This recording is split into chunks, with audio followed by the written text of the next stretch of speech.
नमस्कार, मैं हूं आपके साथ प्रिया। आप देख रहे हैं TTN 24 न्यूज। आज की खबरों की शुरुआत कुछ बड़ी खबरों के साथ। महाराजगंज के नौतनवा ब्लॉक में मुख्यमंत्री योगी आदित्यनाथ ने 150 करोड़ की लागत से बने रोहित बैराज का लोकार्पण किया। उन्होंने पिछली सरकारों पर निशाना साधते हुए कहा कि नौतनवा ब्लॉक के रतनपुर में 150 करोड़ की लागत से बने रोहित बैराज का लोकार्पण मुख्यमंत्री योगी आदित्यनाथ ने किया। उन्होंने पिछली सरकारों पर निशाना साधते हुए कहा कि लंबे वर्षों तक उत्तर प्रदेश की कमान संभालने वाली सरकारों के पास अपना पेट भरने से भी फुर्सत नहीं थी। एक जनपद एक माफिया देने का काम पिछली सरकारों ने किया था, जबकि आज प्रत्येक जनपद में भाजपा की सरकार मेडिकल कॉलेज देने का काम कर रही है। नहीं, और उसी विकास के विकल्प को आपको उपलब्ध करवाने के लिए, आपके जीवन को मंगलमय बनाने के लिए हम सब आगे बढ़े हैं। सिंचाई विभाग ने पिछले 8 वर्ष में अनेक कार्य किए। अर्जुन सहायक परियोजना ये बुंदेलखंड के अंदर बनी। मुझे याद है जब तक सिंचाई की परियोजना नहीं थी, वहां के खेत का सालाना अगर किसी को खेत किराए पे देना होता था 5,000 रुपया नहीं मिलता था, और आज उसी महोबा में 50,000 रुपया उस खेत का मिलता है। सालाना 50,000 रुपया। याद करिए, किसान को 50,000 की कमाई अगर हो जाए एक खेत में, बहनों और भाइयों, उसकी इनकम तो बढ़ेगी। अर्जुन सहायक परियोजना प्रधानमंत्री कृषि सिंचाई योजना के अंतर्गत पूर्ण हुई। हजारों हेक्टेयर लैंड को सिंचाई की सुविधा प्राप्त हुई। बाण सागर की परियोजना, ये बिंदु क्षेत्र में 2.5 लाख हेक्टेयर भूमि को सिंचाई की सुविधा दी है। ऐसे ही सरयू नहर राष्ट्रीय परियोजना, सरयू नहर राष्ट्रीय परियोजना बनी थी 1972 में, कभी पूर्ण नहीं हो पाई, क्योंकि अन्नदाता किसान पिछली सरकारों के एजेंडे में था ही नहीं। उनके एजेंडे में था ही नहीं, इसीलिए किसान आत्महत्या करता था। आज तो बहनों और भाइयों, अन्नदाता किसान के लिए ऋण माफी का कार्यक्रम भी है। प्रधानमंत्री कृषि सिंचाई की योजना भी है, प्रधानमंत्री किसान बीमा की योजना भी है, और प्रधानमंत्री किसान सम्मान निधि की योजना भी है। और आज उसकी सरयू नहर राष्ट्रीय परियोजना को हमने 2021 में प्रधानमंत्री मोदी जी के कर कमलों से लोकार्पण करवाया। याद करिए, 1972 में योजना बनी थी और उसको पूरा होने में लगे 49 वर्ष, और वह भी तब जब भारतीय जनता पार्टी की सरकार उत्तर प्रदेश में अंदर आई। बहनों और भाइयों, आज योजना पूरी हुई। 14 लाख हेक्टेयर भूमि को सिंचाई की सुविधा उपलब्ध करा रही है सरयू नहर राष्ट्रीय परियोजना। पिछले 8 वर्ष में 23 लाख हेक्टेयर भूमि को सिंचाई की सुविधा दी गई। 14 लाख अन्नदाता किसानों के लिए, 14 लाख अन्नदाता किसान जो प्राइवेट ट्यूबवेल लगाए थे, उनके कनेक्शन फ्री किए गए। हमने कहा आप सिंचाई करिए, पैसा सरकार भुगतान करेगी, आपको सिंचाई के लिए पैसा नहीं देना है। बहनों और भाइयों, एक और विकास, किसान का विकास है, नौजवान के लिए नौकरी और रोजगार है। बेटी को सुरक्षा और स्वावलंबन की दिशा में आगे बढ़ाने का कार्य हो रहा है। श्रमिकों के बच्चों के लिए अटल आवासीय विद्यालय बनाए जा रहे हैं। आज यहां पर मुख्यमंत्री कंपोजिट विद्यालय भी बनाया जा रहा है। इंटीग्रेटेड कैंपस होगा, प्री प्राइमरी से लेकर के, यानी नर्सरी से लेकर के सीनियर सेकेंडरी लेवल तक, 12वीं तक एक ही कैंपस में एक विद्यालय हमने महाराजगंज के लिए स्वीकृत किया है। केवलापुर में पहला विद्यालय बन रहा है, और फिर इसको अगले चरण में हर विधानसभा क्षेत्र में बनाएंगे। इसके बाद हर विकास खंड में बनाएंगे।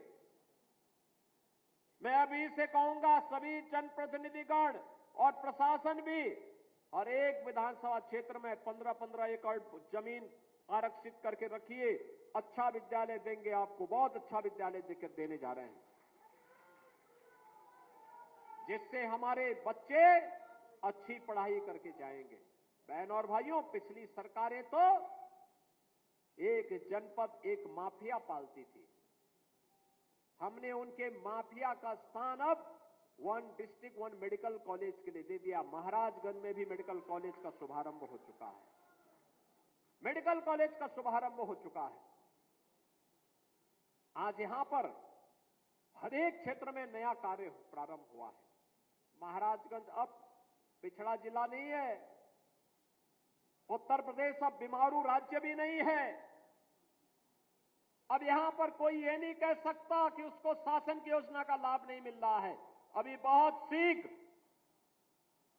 शीघ्र उत्तर प्रदेश जीरो पॉवर्टी के एक कार्यक्रम को आगे बढ़ा रहा है, जिसको अब तक शासन की किसी सुविधा का लाभ नहीं मिला है और अब किसी पात्रता की श्रेणी में आता है।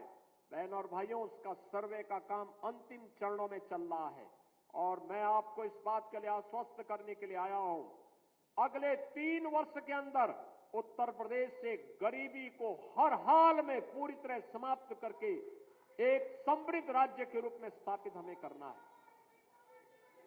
जीरो पॉवर्टी के लक्ष्य को प्राप्त करते हुए, जीरो पॉवर्टी के इस लक्ष्य को प्राप्त करते हुए उत्तर प्रदेश को देश की नंबर 1 की अर्थव्यवस्था के रूप में भी हम स्थापित करेंगे।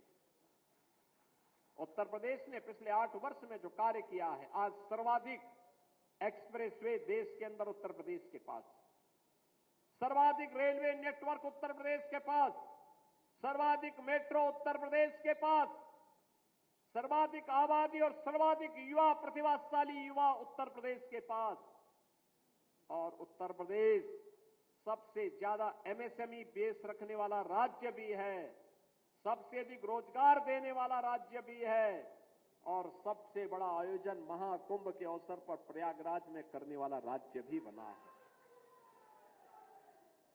ये वही उत्तर प्रदेश है। बहनों और भाइयों, ये वही उत्तर प्रदेश है जिस उत्तर प्रदेश में 2017 के पहले पर्व और त्योहार आते थे, लोगों के घरों में दिमाग में आशंका होने लगती थी कि पता नहीं अब क्या हो जाए, पता नहीं अब क्या हो जाए, पता नहीं अब क्या हो जाए, कौन व्यक्ति चपेटे में आ जाए, किस पर झूठे मुकदमे लिख दिए जाए। आपने 8 वर्ष में उत्तर प्रदेश में दंगा करते हुए नहीं देखे होंगे, और अगर किसी ने करने का दुस्साहस किया है तो बाप दादों की कमाई से भी उसको पूरी तरह वंचित होना पड़ा है। आज दंगा नहीं होता उत्तर प्रदेश में। आज तो पर्व और त्योहार शांतिपूर्ण तरीके से संपन्न होते हैं और इंसेफ्लाइटिस की बीमारी से भी लोगों को मुक्ति मिली है। पहले इंसेफ्लाइटिस की बीमारी से जुलाई से लेकर के नवंबर तक हर घर में आशंका होती थी, पता नहीं किसके घर में ये बीमारी आ जाए, कौन बच्चा इसकी चपेट में आ जाए। बहनों और भाइयों, ये डबल इंजन की सरकार की ताकत थी कि आज इंसेफ्लाइटिस पूरी तरह समाप्त हो चुकी है, पूरी तरह समाप्त हो चुकी है। अब बीमारी नहीं है, आज इंसेफ्लाइटिस को भी नियंत्रित किया गया है, डेंगू को नियंत्रित किया गया है, मलेरिया को कम किया गया है, कालाजार और चिकनगुनिया को भी कंट्रोल कर दिया गया है। अब ट्यूबरक्लोसिस के खिलाफ अभियान चल रहा है। मैं हर जनप्रतिनिधि से कहूंगा कि टीबी का कोई पेशेंट है, उसको चिन्हित करिए, पोषण पोटली दीजिए, उसके घर तक सरकार की सहायता पहुंचाइए। प्रधानमंत्री जी ने लक्ष्य रखा है 2025 के अंदर ट्यूबरक्लोसिस को पूरी तरह समाप्त करना है, टीबी मुक्त भारत का निर्माण करना है। एक स्वस्थ समाज से सशक्त राष्ट्र का मार्ग विकसित होगा और एक विकसित भारत के लिए हमें आगे बढ़ने के लिए इस दिशा में कदम बढ़ाना होगा। महाराजगंज मधुवलिया में बहुत अच्छी गौशाला भी चला रहा है। इस गौशाला के संरक्षण के लिए भी आगे उसमें किस प्रकार के कार्यक्रम होने हैं, वहां के विधायक श्री प्रेम सागर पटेल जी आकर के बहुत बार लखनऊ में मेरे कार्यालय में धरना दिए, कहते हैं कि साहब वहां पे कुछ बनाइए। मैंने कहा उस जमीन को सुरक्षित रखवाइए, आप चिंता मत करिए, वहां पे कुछ बनाएंगे जरूर। और बहनों और भाइयों, वहां पर हम लोग कुछ अच्छा काम जरूर करेंगे, जिससे यहां के गोवंश के लिए और यहां पे अच्छे दुग्ध उत्पादन के लिए डेयरी के क्षेत्र में कुछ नई संभावनाओं को आगे बढ़ाया जा सके, इसके लिए भी महाराजगंज को आगे बढ़ाएंगे। अच्छा कार्य होगा और उसी कार्यक्रम की श्रृंखला में आज हम सब आपके पास आए हैं। इस सत्र में महाराजगंज में केंद्रीय विद्यालय का भी प्रारंभ होने जा रहा है। पहली बार महाराजगंज में केंद्रीय विद्यालय का शुभारंभ 2025-26 के सत्र में प्रारंभ होने जा रहा है। स्पोर्ट्स का भी स्टेडियम का लोकार्पण हो रहा है। महाराजगंज में ढेर सारी योजनाओं को आज आपको दे रहे हैं और जगतजननी मां भगवती की अष्टमी तिथि महागौरी के प्रति समर्पित है और इसीलिए जब महाराजगंज के रोहिन नदी के इस बैराज को आज हम लोकार्पण कर रहे हैं,